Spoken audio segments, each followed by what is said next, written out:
The militants have made significant gains in recent weeks, seizing entire weapons arsenals. They've already paraded columns of tanks and even a Scud ballistic missile. The chemical site they took in Iraq contained a number of deadly agents, including sarin, cyanide, and mustard gas. And now they possess nuclear materials. So let's discuss this with Michael Maloof, who spent 30 years working for the U.S. Department of Defense. He joins us live. There you go. Thank you so much for being with us. Now, what do you think that the jihadists will do with the nuclear material they've seized? Well, depending upon its composition, it's possible that the material could be used for making a dirty bomb at best. It cannot be made into a nuclear weapon. It's not that.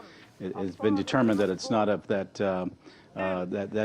grade for a nuclear weapon. But it certainly can be used to make a dirty bomb, and it's been known for years that you can take radioactive material and put it into a conventional weapon such as artillery shells and fire it off and actually radiate an area. And it's been my experience in working with border guards up in Uzbekistan, Kazakhstan in years past that even radioactive scrap metal can be ground up and used. And on one occasion I recall that drivers who drove the material through the checkpoints actually later died of radiation poisoning.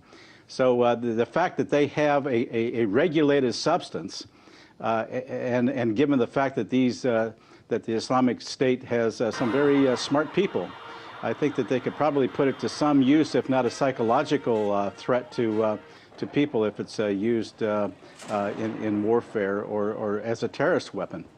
Well, other experts agree with your point of view that the uranium isn't enriched enough to make a nuclear bomb, but this dirty bomb, as you've described, that it can still be used for terrorist attacks, right?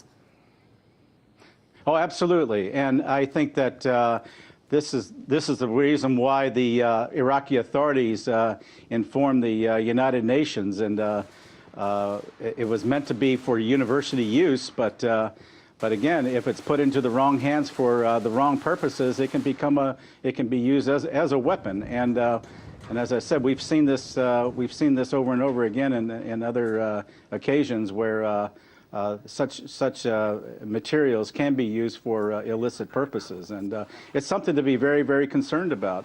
And the fact too that al-Baghdadi comes from was a protege of al-Zarqawi, who was with the Ansar al-Islam group. They had experience working with nuclear materials in years past.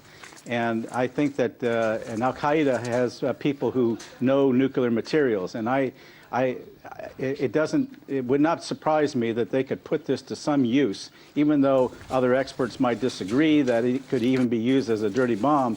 The fact that it's regulated, the fact that it's out there, I think is reason to be concerned about it. And it can be used by these people in places in very highly populated areas, and of course that will just radiate an area, and it could cause an area not to be able to be used for years as a consequence. Mr. Maloof, we appreciate your time. Thank you very much for the insight. That was former U.S. Defense Department worker.